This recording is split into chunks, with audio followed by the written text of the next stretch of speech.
Hello, welcome to another edition of Prove All Things. I want to thank everybody who's joined us today, whether you're watching live on Facebook, YouTube, or Twitter, or watching this recorded. We thank you for joining us. This is a pre-recorded program, but we would definitely look for your comments today as we release this program. I'm joined with co-host Mike James. How you doing, Mike? Hey Jeff, doing okay. Good to see you again today. Yeah, definitely a pre-recorded show. We do that every once in a while just to give our guests some flexibility there in order to get them on. Everybody's got a busy schedule, so welcome everybody. Yeah, it's good to have everybody out there, and we'll look at the comments as things are playing, just and we can't show them today, but we'll definitely look for them and look forward to your comments as they occur. So, how have things been going for you, Mike? Things are going okay, Jeff. I'm getting ready to go to Ohio at the end of the month. I'm going to do some new Armor of God programs and a couple YouTube videos. So that'll be the last weekend of March. I'll be speaking to the church in Medina, Ohio that Sabbath also. So looking forward to the trip. You know what Sabbath date that is? That is March 30th. I'm March looking at 30th. my calendar. I just put my new March calendar up. I'm a few days behind, Yeah, but I finally put it up so I can catch those dates. So thanks for asking. yeah, March 30th. In Atlanta on March 30th, we're hosting the Unity of the Spirit conference with Lemmy McGarity and friends and folks who come out. And the last time we had it, we had nearly 80 people, so or over 80 people, I think, and it was quite a good turnout, and we're hoping Hey, to have isn't another good that an turnout. an annual thing, Jeff? Actually, we do it every fifth Sabbath. So if Oh, there's a fifth okay. Sabbath, he'll do it in different locations, and at least once a year, we get we're honored to host it in Atlanta at our church, and we'll have a potluck So afterwards, and is he down? He's down in the southeast somewhere, and he goes to like other churches, also independent churches, to do this. yeah, he's a few hours away from Atlanta, but still in Georgia, and yeah, we get together with other independent churches, and again, we're like a big independent church, even though we're CGI, but we're definitely we get along really well with a lot of the independents out there, and Yeah, for hopefully sure. someday we'll get some of the other big churches to join in this Unity of the Spirit conference, because that's what it's about, being united in spirit. Okay, got it, got it. That Yeah, makes sense. That makes yeah. sense.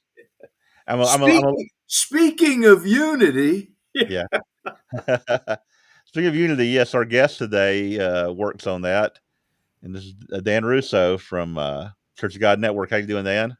Good. Thanks for having me, fellas. That was a great segue. I don't know if you planned it like that, Jeff, but it worked out pretty nicely. it was very organic, man. We did I not know. plan.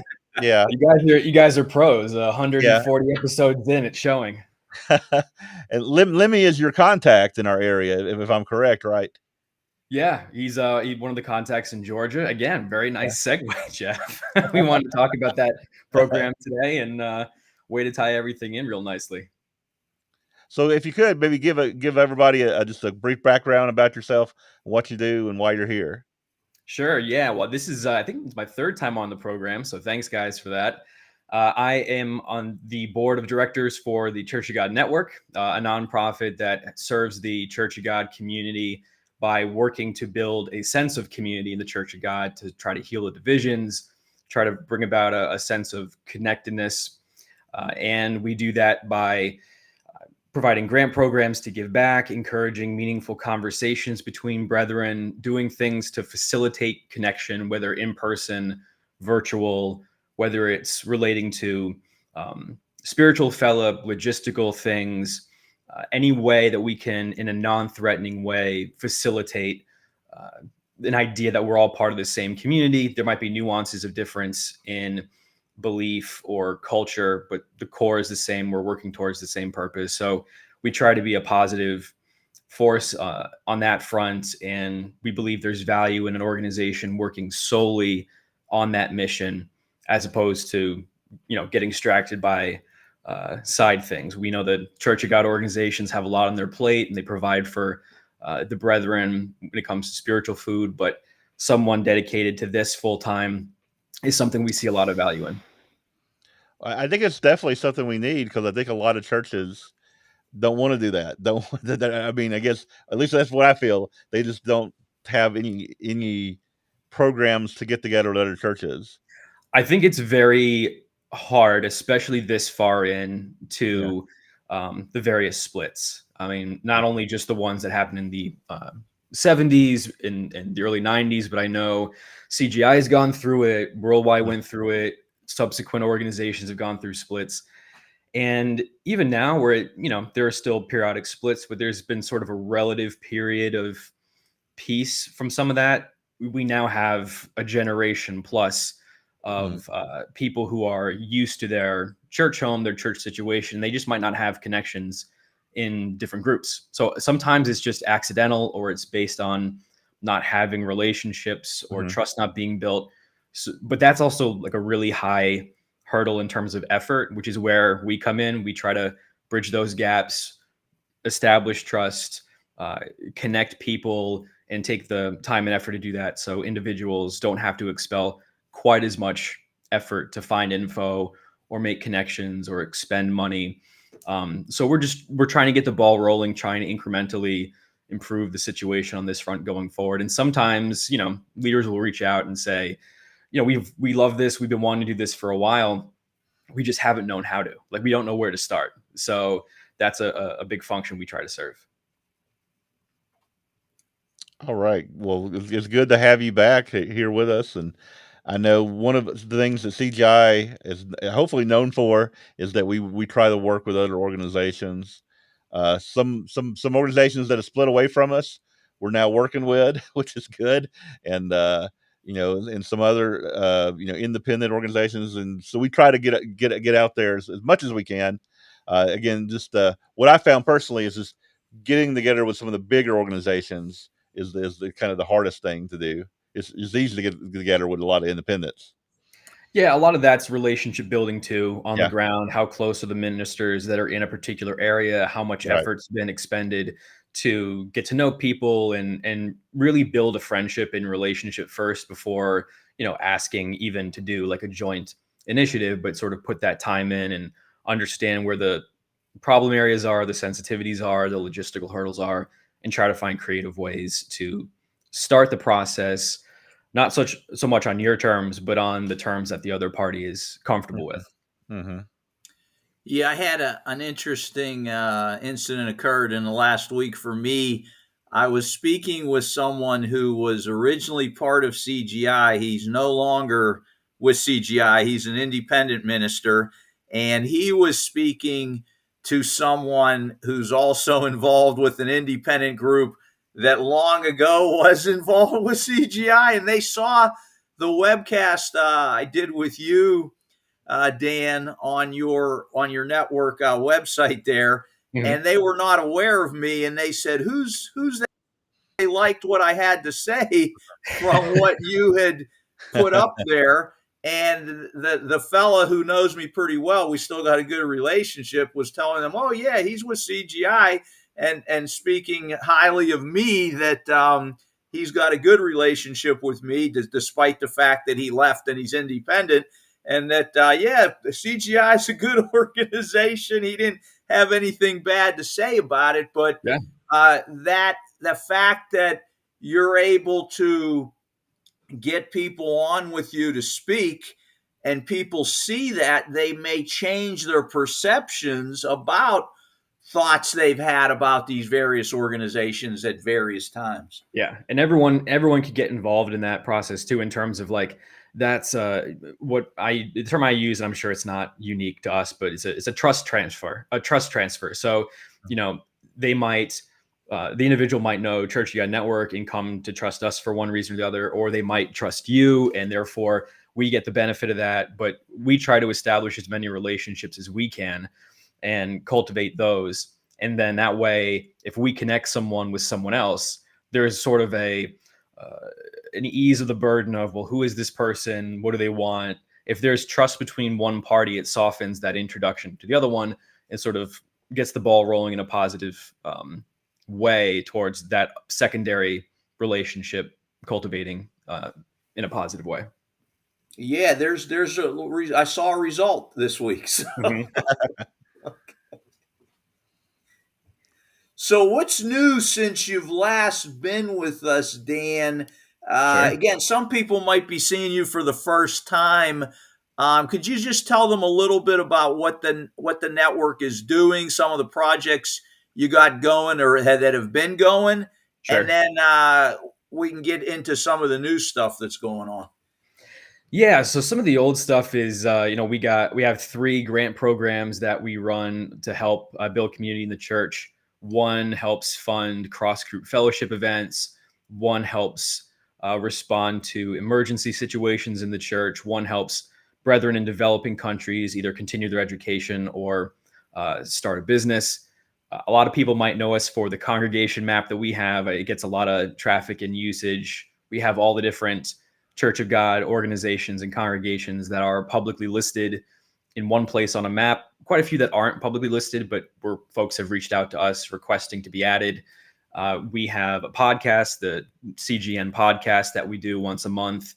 We have a lot of great guests, a lot of people from various levels of leadership, different groups, different backgrounds. So that's a lot of what we focus on.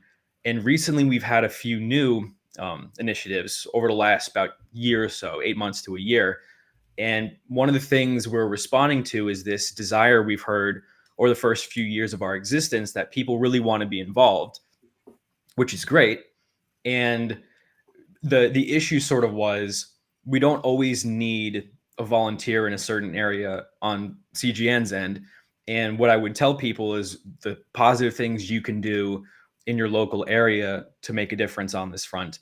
And while that is helpful for folks, I think a lot of people want to feel connected to Church of God Network or a larger movement of folks or share their experience with other people who are like minded on this front. So we developed 2 new initiatives that give people an answer for that, both on the individual level and on the organizational level, if people want to get involved with the mission of building community. So the first one we call the CGN Local Contacts. So what we're trying to do is, I travel around a lot. People on our board travel. We meet with new brethren. We meet with leadership. We talk with them on the phone. We cultivate those relationships. Periodically, you'll see us do trips where we're meeting with a bunch of different groups. But even though that is very productive and very helpful, we can't be everywhere in every locality all the time. So it limits our ability to have lasting, productive relationships. But we do know that there are people like us who do that kind of thing on a local level. They might not be able to pick up and go to California or Georgia, but they know a lot of people across a lot of different groups in their area. They're very tapped in to the Church of God there, whether it's because they're really social, they're an extrovert, or because they've maybe just been in an area since they were teenagers and now they're in their 40s or 50s, and so they know everyone. So we thought, let's work with those people. Let's create local contacts so that we have people in local areas who are doing that work, but also connected to Church of God Network. So they could let us know what's going on the ground. If there's an emergency and folks could use help, they know who's coordinating things, who CGN might need to reach out to offer assistance, who to push people to on social media. Just a general informational network even is hugely important so that we can know what's going on, so that we could tell local contacts things that we're doing. Ask them, say, hey, well, if someone can benefit from one of these grant programs, let them know the resources are available, the funding is available. It's a really good two-way street. And what it does locally is it leverages an existing connection. So you have, John Smith in a city in Idaho. People already know him and trust him, and he has meaningful relationships there. And so now he's working as a part of a larger initiative with Church of God Network. And so it helps share his goodwill with CGN and with the larger movement towards unity and community. And we could help him in return too. And he could talk to other local contacts we have from other parts of the country. So we started that about a year ago. We have over 30 contacts so far. We have, I believe we just eclipsed half the states in the United States have at least one local contact. and several other countries do as well. So we're really excited about that. People seem to be jazzed about that as an opportunity to get involved because it's a very like bite-sized chunk of responsibility for an individual. You know, they could make of it what they want, but it's also very manageable. So we've been really happy with how that's been going so far. Very cool. If someone wanted to participate in that, I guess they would just contact you via the website there. Yeah, we have a page under the network. We have a network tab, and underneath of it are initiatives. We have one that shows who's on our team. We have one that says CGN local contacts, and you can go there and you can either sign up, or if you scroll down, you can see a map where we have all the states where we have representation highlighted, and you can actually email each representative directly. So if you're going to move to Texas or to my state, New York, you could send a message to the contact, say, hey, I'm curious what's going on in the area. What's the atmosphere like in terms of the different groups? Are there things going on? Can you tell me a bit about it? It's a way of sharing information more effectively, more accurately, and quickly. Gotcha. Yeah. We also have a way for organizations to get involved as well, because that was another thing that we would hear is that leaders in these small groups want to know what they can do to help this mission. Yeah. And I mean, there's a lot of stuff folks can do, but we thought a good way to start that, especially because this is a similar mechanism that has been done in other sectors in the nonprofit world. We started what's called the 1% initiative. So basically, it's a call for organizations who believe in this mission to sign on to dedicate at least 1% of their operating budgets each year to community building efforts in the Church of God. So that's completely self-directed. It's a commitment. You're signing on for a commitment. Yeah. And the individual organization or congregation can determine what that means in terms of we're going to have 3 cross-group events this year. We're going to do a joint feast site with another independent group, and we're going to dedicate the funds. This is what's going to qualify for those funds. You could also donate to an organization. Let's say you don't have the bandwidth for something like that. That's like in a concerted way, but maybe you think CGN, for example, you could donate to us. You could donate to a place like Feastgoer, which does a lot of really great work to help folks across different organizations and helps them put feast websites up. Even places like a lot of the Church of God archives, it takes a lot of money to run those. They provide a really good service, and some of them provide research that is across organizations. There are a lot of initiatives that are doing that work. So if everyone started giving 1%, dedicating 1% to either giving that funds to someone already doing it, or I think probably more impactfully, doing themselves some sort of work or effort to put on an event or dedicate the time of a minister to be sort of the contact for reconciliation, or whatever you want to call it, in the local organization. It's a very impactful step towards rectifying the more divisive situation we find ourselves in. And again, it's completely according to what the organization feels comfortable with. It's on their terms. But it's a show of support for the mission. We list everyone who signed on to the initiative on like a thank you page to give credit where credit's due. Okay. Question, because I think we do that in CGI. We have joint fee sites, and I know it's more than 1% of our budget that we spend. I know in Atlanta, our church locally, we probably spent 50% of our budget last year to do things with other churches. Probably more than that because we do the Unity of the Spirit, and we have started last year, but it's going to be an annual get together at a park with a cookout and stuff. Yeah. So what do we need to do to get on your list that we're doing that? Just let you know. Just contact us and let us know that you're spending 1% or more, and we'd be happy to put you on. Because a big part of this too is, I mean, sometimes people get discouraged because they think, well, this is not happening. This isn't happening anywhere. We're just so divided. And while obviously it's not at a satisfactory place, it's probably not even at a good place when it comes to how divided we are. It's happening more than people realize, but because people in Kansas might not know what's happening in Georgia. There's no real way to find that out or Yeah. to be encouraged by it. So this is another way we're trying to spread the word that it's happening. Here are some groups where it's happening. It is doable. If you want to try it, it's happening other places. It could happen where you are too. Mm-hmm. Yeah, right now I'm in direct talks with Guardian Ministries out here in California. They're based, Yeah. and we're talking about a possible co-hosted feast site. So again, Guardian used to at one time was part of CGI too, but it's showing you that over the years now we're coming back around to at least talking about working with Mm-hmm. each other on a possible feast site. We're in Yeah. consultation about that right now, and we'll see what happens. But yeah, that'd be great to show other churches. Look at all of these groups here that are doing this now. Maybe you guys need to get on the bandwagon here, and can only be a positive thing. Yeah.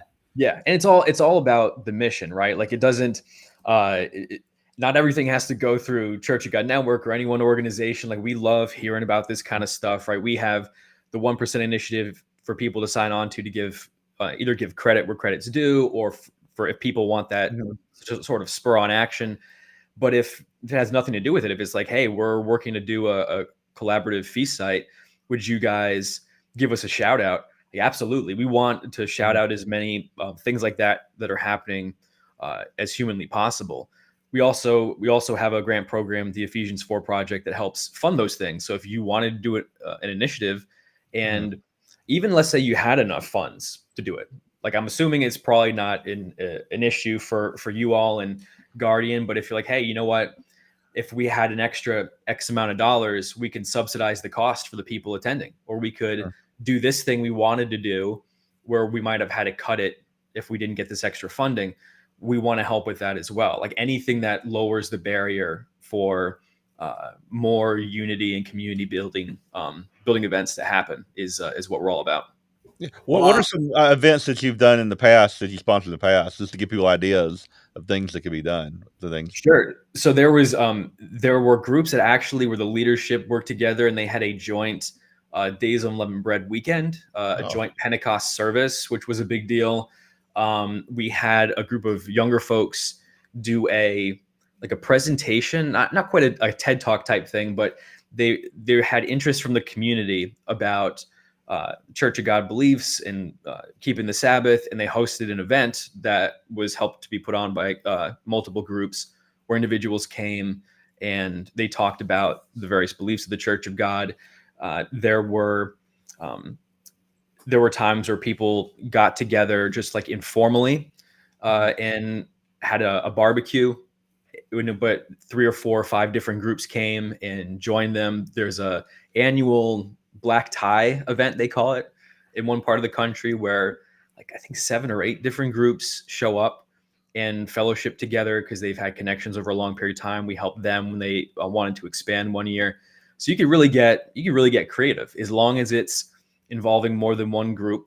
And the only real stipulation is if it's going to be on a Sabbath or a holy day, we normally require to be put in contact with the local minister involved. We want to make sure that there's ministerial buy-in, just because if a group of people want to get together and technically it's in competition with something that's already happening and potentially drawing people away from existing services, that becomes kind of problematic. Even if some people think that might be okay to do, we try to steer clear of being competitive in any way. We try to accommodate and work with folks wherever possible. So that's the only real stipulation. Otherwise, I mean, you get as creative as you want. Okay. Yeah, that's a good idea to not step on toes, to build that trust. Good on you guys for keeping that in mind. Yeah. Well, if it really is about the mission first, then it's about, okay, well, what do we need to do to make that work? It's not about an individual or group of people looking like they're right, or other people need to come to where they are. It's like, well, this is the reality of the situation. We want to change the reality to fit X vision. What do you have to do within the context of that reality to make it happen, and make it happen effectively? So, and that's part of it. Gotcha. Yeah. I think you're looking out for the other person. I think that's been a problem in the church over the years, that people get the attitude that I'm going to do this and I'm going to go here and do that, Mhm. rather than saying, yeah, hey, maybe I want to do that, but if I talk about it first, and maybe we do it next year instead of now, just to get more buy-in, get more people to be okay with it. That we should always think about the other. I think there's something about that in the Bible. Yeah. Mhm. Yeah, it's about having faith in God's Holy Spirit in the other person, whether they're another member, a different group, in leadership. And Yeah. so you want to involve people, because even if you're on different pages and even if you're correct, you want to be not only a good example, but allow for patience and time for the other person to potentially move as God's Spirit works with them and changes their mind. So you don't want to close those doors preemptively. Great idea. Yeah. So what? You got some new things coming down the pike, right? Yeah. So in addition to the ways that people can get involved with actual mission work, we just brought on a director of data and research to find interesting ways to learn more about the Church of God, not only its history but about its current state.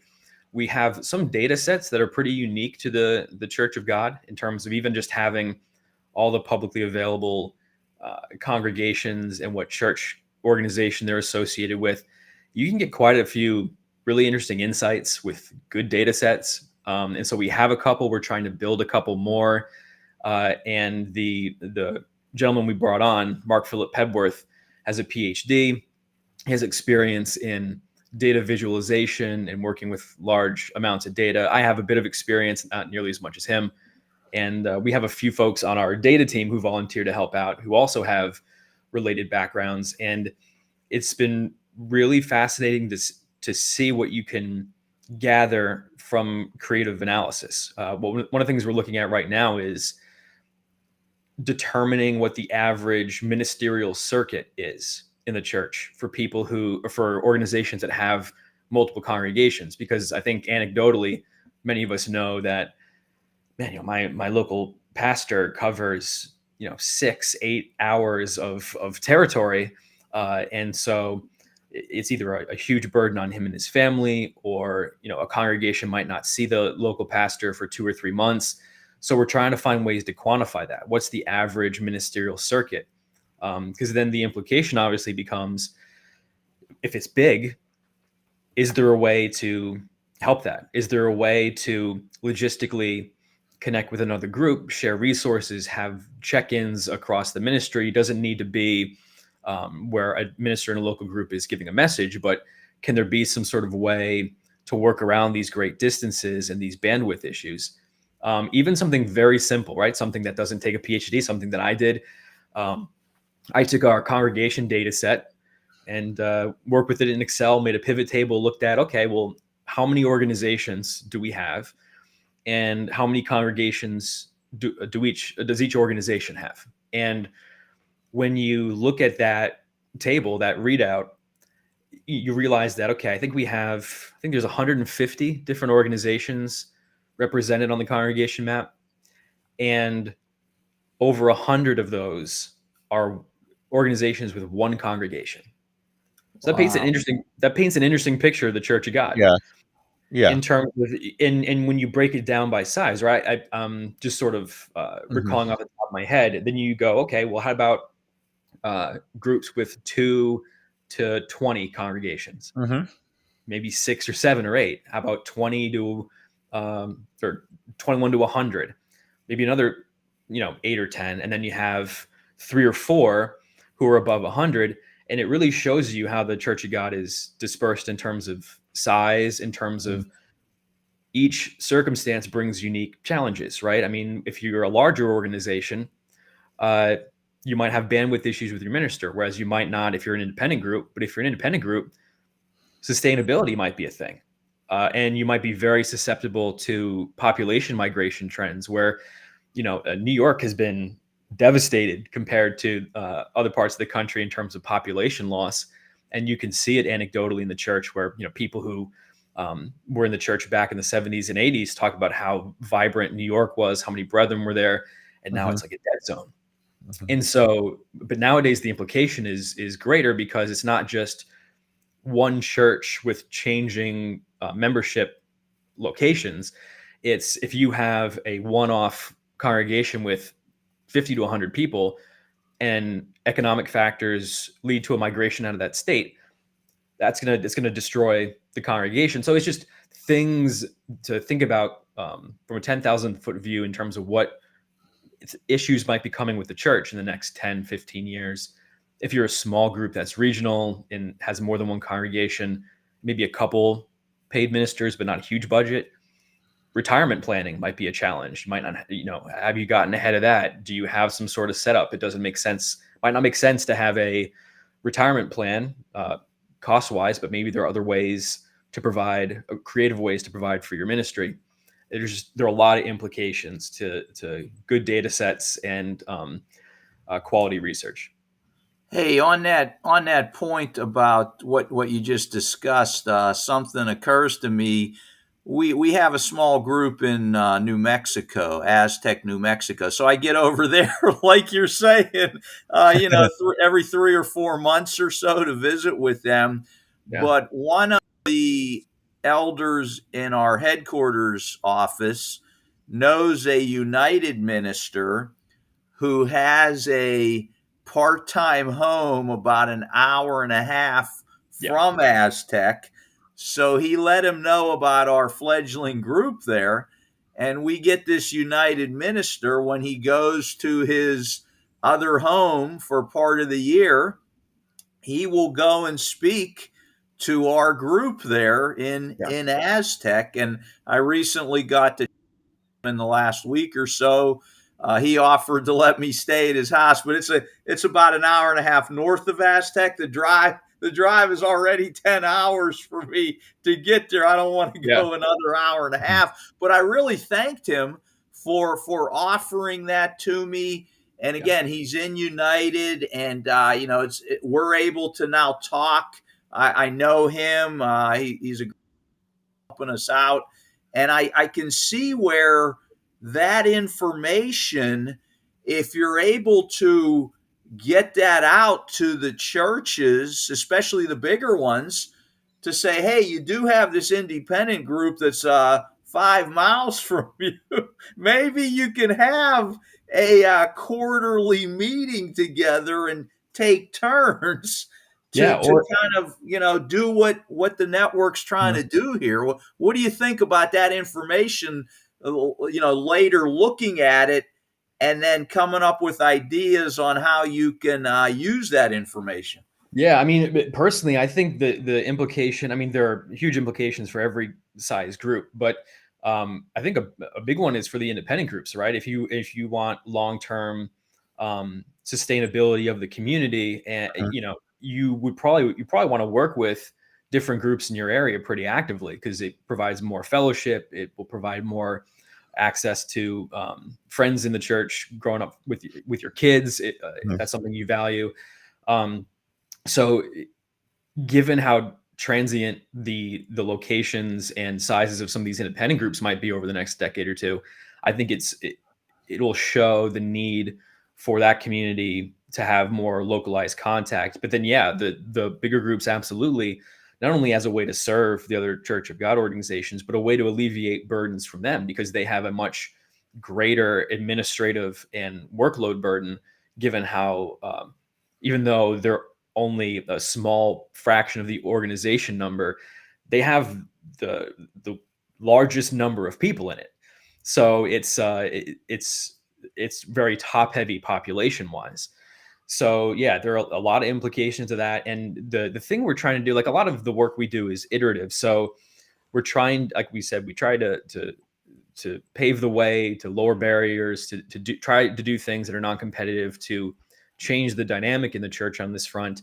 But eventually, if we get sufficient buy-in, if the attitudes in the church change, and where that becomes something that a lot of people recognize is important and they want to do, but maybe they don't have the administrative time to do it, CGM would be happy to like create a program or some sort of administrative way to facilitate ministers connecting with each other and organizing these logistical um, uh, efforts to assist one another. That's exactly what we do, and we love to do more of it. At this point, that kind of thing is more done as needed behind the scenes as people reach out. We help with that a Mhm. lot, and like you said, if you have individual relationships, folks leverage those. But as things improve and people start to buy in, it's like, okay, well, what can we do here? Um, I'd love for people to contact us if there's an appetite for that in a concerted way, because we would love to help or be a part of or head something up that helps facilitate that, because it's very important and I think provides a huge benefit to both parties. Mhm. You know what? It would be nice, just if in my community that I could meet some of the other uh, ministers in the different churches, but I can't get around. I can't go visit them or whatever. So it'd be nice if we could have like a prayer breakfast or a lunch or something to get together. But I don't know how to organize that. Like I don't know who they are or where they're at, and Exactly. don't have those connections. It would be nice if you could use your connections to do stuff like that to kind of get Yeah, and that's people that's the together. kind of thing that Yeah. we're all about. Like in terms of, we have a contact in your area, so someone like that. Okay, well, there's these people who are very on board. Mhm. Um, let's connect each other, and then so once you and the uh, 4 or 5 other ministers or leaders in the area get together, and then you're like, hey, let's do a quarterly breakfast Mhm. or even a Zoom call just to what should we pray about for each other? What do people need help on? Like sort of a mastermind, if people know that format, where you bring up an issue and say, I don't know how to deal with this. I feel a little out of my depth. What do you think? Should I Mhm. go find X resources? Does anyone know a good person to talk to about this? There's so many things folks can do, but yeah, it's about those relationships. So whether it's coming to us for help as an organization or reaching out to one of our local contacts, like that's what we're here to help with, Yeah. is putting people in touch with other people and So, letting them build those relationships. so in a practical way, I know the local contact. I could reach out to him and say, "Hey, these other guys. When would you try to get us together at some point?" That could be Yeah. something we could actually do. Okay. Yeah, and it's never just on the local contact either. Like we work with the local contact to facilitate things as well. Because even if someone's local, we might know someone down there they don't, and it's a continual process of relationship building. So yeah, if that, and especially in your area, Jeff, there's a lot of goodwill for this kind of thing. I off the top of Yeah. my head can name 4 or 5 or 6 different ministers who have an appetite for that. Well, it's good to hear. I know the Atlanta is kind of a big area. If you're, Hmm. you can be considered part of Atlanta and be 2 hours away from where we're Yeah, at. I yeah. mean, it's a large metropolitan area, so it's kind of This sometimes distances distance. with church people, I've realized though, it's a different Yeah. thing. Like I grew up kind of spoiled. We'd like take planes places into the feast, Mhm. and I start talking with my friends like, yeah, we drive 14 hours to the feast, or I have no problem driving 6 hours to meet someone. Like, okay, Yeah. good for you guys. That's great. It's a lot more stamina than I have. Mhm. Yeah. So, is there something else now that you guys are doing that's different from the last time when we spoke? Well, we're continuing to try to get more and more grantees, get word out about the grant programs because we think they're very impactful. We want more people to take advantage of that. We're exploring the idea eventually of having uh, a once a year conference. It's one of those things that when people first get jazzed about the idea of building community and unity, everyone wants a conference, but Mhm. it takes a lot of uh, relationship, goodwill, Mhm. trust, buy-in to do something like that, even forgetting cost.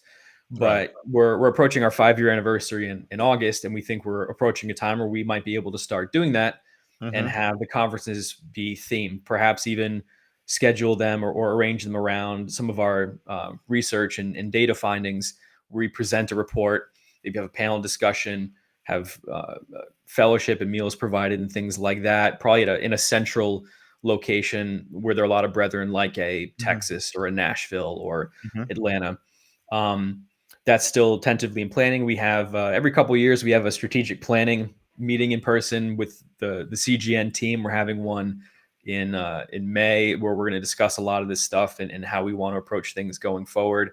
But it's a lot right now. It's a lot of relationship building, cultivating those local contacts. We are the size of our team has ballooned the last year or two from maybe a dozen or so people, and now we're at Mhm. 40 or 50 people working Mhm. together for various purposes. So the network itself is sort of explicitly growing exponentially, which is great. And I can't imagine the kinds of things that will come up as productive projects and things to be engaged in. We actually do. This is another thing to keep in mind too, if you're a local group, which is a small group or a mid-sized Church of God group contacted us about benchmarking what different Church of God groups do for their retirement plans. They Mhm. are exploring uh, finding a unique solution to providing retirement for their ministry, which is aging. They wanted a trusted third party to do some research and who had contacts to reach out to other church groups and ask, "Hey, what do you do? What's even in general terms, right? Um, what's the system you have in place for providing for your ministry and retirement?" And it provides a lot of interesting insights to see how the breakdown of how each group or the various groups provide what the percentage breakdown is of different Mhm. plans, and then we're going to provide them with a recommendation and those benchmarking insights. So we also do a lot of um, sort of contracted as needed work that involves leveraging our network to help individual organizations. So I would say if someone has uh, uh, issue or a problem or something you'd like to have solved or feedback on, feel free to reach out to us. I mean, even if we don't have um, a solution or an idea right away, it's what we do. Like we'll help find the answer. We'll help connect you with people. Mhm. We want to be that go-to source for connection and sharing best practices. You speak of the aging ministry, and that kind of hits me about when you're gathering these statistics and demographics. Will you look at age as far as putting something together for that? Because I would be interested because I guess anecdotally, people say the Church of God is getting older. Everybody's getting older. There's people retiring. There's going to be a big problem when everybody gets older. I just want to know if you have a if that's something you're going to look at. The problem with some of this is that the we're not a very data rich community, so we don't really have data sets that track a lot of those things. So getting ministerial age would be very difficult without the buy-in from each organization. Even that becomes problematic. I don't really know the legality of sharing age of staff with so I don't know if something like that Yeah. is doable. But because anecdotally, and again, it's just anecdotal, but the ministry skews a bit older. There's a bit of a generation gap with the Gen X generation because they were hit very hard in the 90s by splits. So you sort of have a break in not only population, but the individuals who are in the ministry within that generation. But it also anecdotally seems like my generation and those around my generation are having more kids. So the church might be, as a population, maintaining its size and maybe even skewing younger a bit over time or trending Mhm. younger, I should say. But I don't know how much that's translating into new ministers because Yeah. I know from conversations that it's very hard to cultivate young folks into the ministry. Um, so that presents another interesting problem for the church as we get older because the same way people talk about the social security cliff and all these things in society about Mhm. retirement age, baby boomers, and the impact on the economy, you could have a similar thing in the church where if the ministry skews older and doesn't replace with younger folks at a decent enough clip, you might have a vacuum where individuals might need to step up locally, people who are maybe not pastors, but they're elders, um, which again, just it's an interesting narrative for the next generation or so in the church, things to keep an Mhm. eye out for on the horizon. Only it's not always bad, right? People are going to need to step up and serve. So Mhm. we're confident it's going to happen. It's just interesting to think about what that might look like. Yeah, I know just anecdotally from, places I visit that I'm aware of young people within CGI at certain locations, certain churches, but many of the churches that I'm aware of do have a population older than me Mhm, without younger people. So yeah, there are some things that concern me looking over the next 20 years, where the church of God will be. Mhm. So I think that's even more important to have an organization like yours to have these connections, in case things fall apart in some places, mhm, that there can be support. The conference idea I really like because I got to experience going to these American training conferences over the years when I was training with the federal government, and they were a great place to pick up the newest trends, what was happening within the training community. Yeah. There were new books that were coming out that were there, new techniques that were being employed. So this gave you a sense of every 3 or so years you'd want to go to one of these things mhm, Yeah. just to be up on the newest trends. I could see this conference idea you have becoming something like that for the Church of God, where you find out that, oh, this big independent church over here is doing this new thing that no one has ever tried before, and mhm, look, it's successful. And you can put out all your booklets there from the various bigger churches, and you could say, oh, wow, that particular subject would be a great one to advertise on our programs, and we've mhm, never done anything on that particular mhm. subject. Yeah. Or could we use, since you already have this great booklet, could we use it and do a all these types of things could come out of that. Mhm, Yeah. Um, Yeah, best practice sharing. I mean, yeah, networking is always the biggest thing in those conferences. I've been to a number of them yeah. in my career. Those contacts that you wind up. I mean, I don't know if people exchange business cards anymore. The ones I went to, we still Yeah. did, and you like, okay, well, I'm working on this, and it might not even be at the level of production of material, but maybe someone who works in with AV in one of the groups goes to the conference and meet someone else, like, oh, let's stay in touch, like Mhm, we've been wanting to work on this project, you seem to have some experience with that, let's connect after the conference. And making it themed too, because networking and connection is our primary objective, building trust and relationships, but mhm, the analysis and the sort of um, forecasting and wargaming what might come in the future to get a heads up on that is also very important. And I'm sure those in the others in the church have insights and opinions about that. And so the idea of having, being able to have a panel discussion about a given topic and have it be informed by some sort of analysis or data mhm, is important, because you want to get ahead of things in the church. You want to be thinking proactively about it, rather than be reactive. yeah, yeah. There was always like a keynote speaker and then an end of conference speaker, and they had some interesting ideas. Those speakers for this conference could be related to trends in the church or issues in the church, mhm, or whatever it may be. And then there were various seminars you could go to throughout the day. Again, I know that we're just getting started with this, mhm, but I definitely see the possibilities with that. Yeah, it's a great idea. mhm.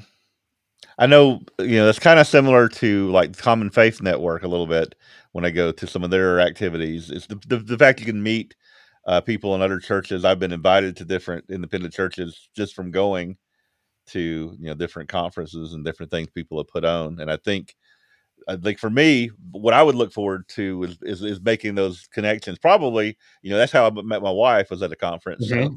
it's good to make those connections and stuff. And I may not meet the guys that are locally in Atlanta, like, because we never come across each other. But if we go to a conference, maybe, hey, we'll say, hey, yeah, you live here, you do this, and get to talking and get to forming those relationships. So I'm Yeah. excited. So you let us know when it is. I know Yeah. I'll be there. Awesome. Yeah, I know you guys are on board. We're fortunate. We're in a position where we think we could probably get quite a bit of buy-in. It's more a question of what it might look like, the best times, who might want to be Mm-hmm. involved. So we're hoping to give it a try next year. It might be 2 years out, but that is one of the things at the top of our list for the next couple years, Mm-hmm. is to try doing this, make it an annual or maybe every other year thing, because it'll grow over time, Yeah. as most of them do if they're consistent and well put together. So Yeah, take your time with it. I know sometimes we get ahead of ourselves and things don't go as well as we had planned. So yeah, I'd say be patient with it, and make sure everything's together, and because spitballing, that first experience usually yeah, colors how people think about going back again. exactly. You want to make people, you want to have it be a productive experience, a positive experience. And also there's something beneficial about spitballing and coming up with ideas. And, Mm-hmm. 7 out of 10 might never come to fruition. They might be left on the table, but you might get a couple good ones, and learn from that experience. So even just, who knows, maybe a conference never happens. Maybe we realize that that's not the most beneficial thing for people, because you can't, uh, get into such an echo chamber where you come up with an idea and then just reinforce it and don't seek feedback. But yeah, we would love to have more opportunities for people to get together, just in general, and provide logistical help and support for the church organizations, as organizations, because they do good work. I know they're stretched thin, and I think we all want to see the community thrive. So Very good. Okay, any final thoughts, Daniel, for today's program? We did get a sense of what you've been doing, some new things that are coming down the pike. Is there anything you'd like the church at large to know about the organization before we get you back on here? sure. Well, I thanks again for bringing me on for the third time now. Thanks, Mike. Give you a personal plug for coming on to our podcast. So if people want to check that out, they can go on to YouTube or wherever you find your podcasts and get the Church of God Network podcast. We had Mike on as our last guest, actually. So good timing. Again, you guys are good at coordinating all these things and having positive segues. But no, just that we're really trying to find creative ways, non-threatening ways, non-competitive ways to build community in the Church of God, to get as many people involved as humanly possible, to help out in any way we can.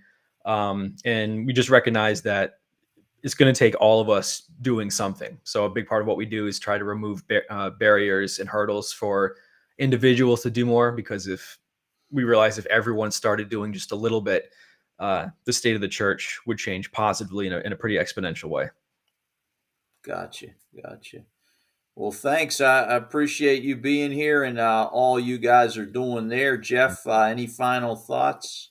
Well, again, I'm always happy to have Dan, either in person or over the internet here, as we can discuss these things. I mean, you know, this is the future of the church. The church, in 10 or 20 years, I know, like, just looking at CGI, like, what it's going to be different. It's going to be different, and we got to That's one thing I think everybody will agree on. yeah, Even just in 10 years, yeah, I just don't know. I don't know what the church is going to look. I think it's going yeah, to be very different. I do. And you can see that within just the change of leadership in the world today, where the World War II generation, those leaders are dying out. And I don't mean that in a negative way. I'm just saying that it's a reality hmm that leadership within the church is also dying out. That leadership that was there when worldwide was big and hmm strong, that leadership is dying out, and it's a transformation is occurring.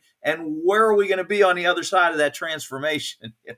yeah, and hopefully, we'll work all this out together, and we'll see, what the church is going to look like in 10 years, 20 years, or so. But I think having what you're doing there, Dan, is going to be definitely a part of that the transition we're all going to have to make. as this occurs. Yep. All right. Anything else you want to leave us with? No, just thank you guys for having me on. Appreciate it. All right. Well, You thank got it, you. man. We'll bring you back. Okay. Absolutely. All right. Well, we appreciate everybody tuning in with us today. And we Thanks, thank everybody. thanks to the audience out there, and we'll see you next time. All right. Goodbye.